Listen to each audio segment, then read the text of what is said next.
Welcome to Subramani. This is a very funny video because a young boy, must be 26, 27, was asking me, why don't people invest for retirement? So I said this comes as a surprise because mostly people your age have not even heard the word retirement. At least mentally they have not heard, because imagine a 25-year-old has a 55-year-old father and perhaps an 85-year-old grandfather. So the retired person is only the grandfather. So he's saying, oh, retirement is quite far away. Why should I bother now? So I was quite surprised when he asked me. I said, why are you asking? He says, because none of my friends even want to talk about retirement. They say, oh, you have to look after yourself. Your retirement will take care of itself. And myths like this. So he got me thinking. So the first thing, if you ask me why, what are the common myths that people have about retirement? Both the people who are in their 30s, 40s, 50s also have this. So it's not just the 25-year-old who is talking like this. But first is, like I said, retirement is too far away. Right, it's my grandfather who's retired. Right, let first my father plan for retirement. Let my chacha plan for retirement. Let my mama plan for retirement. What is my hurry to plan for retirement? Right now, I'm planning to buy a house. I'm planning to buy a car. I'm planning to take vacations. So what is this? How can I allocate any money towards retirement? So fairly obvious. They are concentrating on their career building, education, loan repayment, car loan repayment, motorcycle loan repayment. Right, immediate lifestyle needs. So they have a lot of misconceptions about retirement planning. So this boy who had started saving for retirement was quite like a breath of fresh air. There are many myths. So first one is, of course, to say retirement is very far away, and I don't blame him, because if you are not focused on retirement, like people like me have a profession in retirement planning and talking about it in so many places. So for me, it's a job, so that I do. But for you, is it necessary for you to do this? Well, it's difficult, but the earlier you start, the better off you will be. Even if you started at the age of 17 or 18 with 500 rupees, by the time you're 25, you should have accumulated to some amount of money, right? It is not zero, right? So that is first one. Second is, even now, there are 45, 50-year-olds who believe that their children will take care of them. And these people are far away, far removed from reality.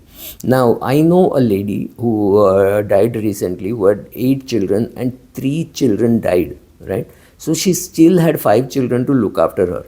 Now, with everybody having one child, half child, and 1.5 children, there are no guarantees that they will outlive you. You are hoping, we are all hoping and praying like mad that the sequence of death should be like, I should die after my mother and before my daughter, right? That's the plan. That's what everybody wants to do. What happens in real life is just God's will, right? I keep showing them that Ratan Tata got Cyrus Mistry into Tata Sons, and then they had a fight, they had a fallout. All that is different, but Cyrus Mistry died. So Cyrus Mistry died, Ratan Tata died after Cyrus Mistry. So you can plan, but he is laughing up there. But you still have to plan. You cannot say, see what happened to Ratan Tata's planning. It went wrong. Fine, but it still means you will have to plan, right?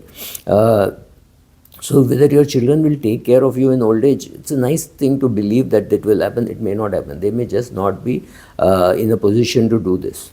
Another thing is, especially this is true for government employees and some central government employees and army people, etc. They think their provident fund and pension will take care of them, will cover all their needs. Now, this is not completely wrong, nor this is completely right, because today children who are not born, who have not lived their life only in cantonment, come outside and see the outside world and see what others are doing. So everybody has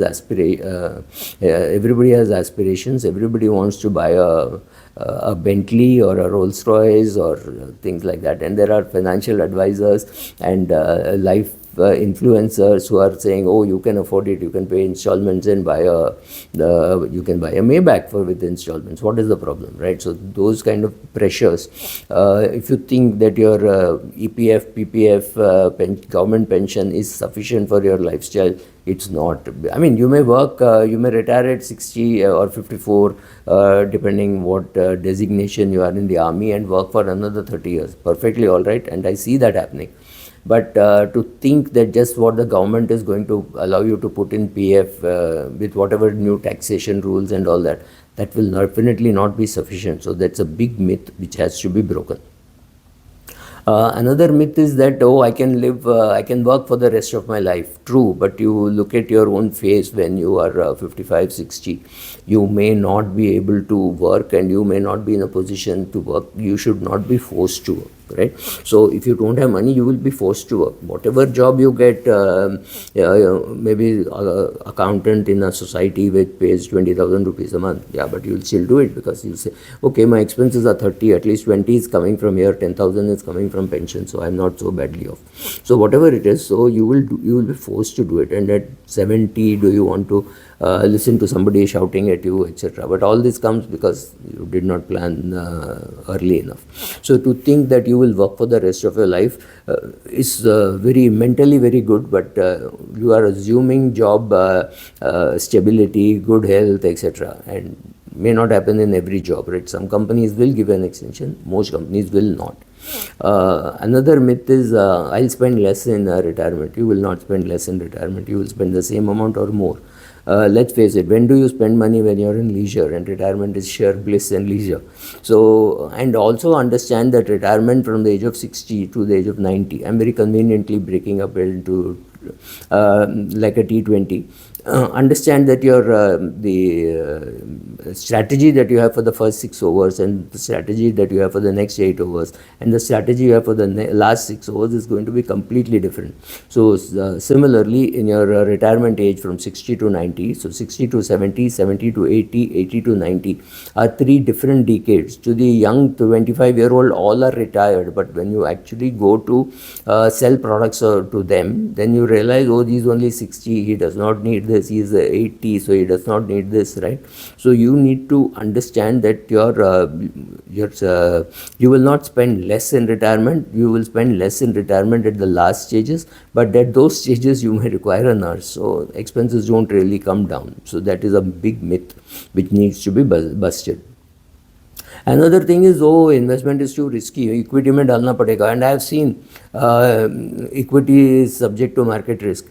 Most equity is subject to market risk. That is, if that is what you are understanding, which means you are not understanding the most important thing with government investments. That is also subject to risk, and there the risk is you will earn less than what is inflation rate. So if you are young, say 30 years of age or 27 years of age, you have a huge challenge if your portfolio does not keep pace with inflation, right? So it's not so simple that to think that I'll stick to savings bank account and fixed deposits and national savings certificate. So sorry, that doesn't work. You will need to take some risk. You will need to understand. You will have to put money in equity if you want to retire. I'm not even talking of retire early. I'm saying if you want to retire at 50, 55, you will still have to do all this. So to think that not to take risk, not to take risk is a big risk, right? Thank you.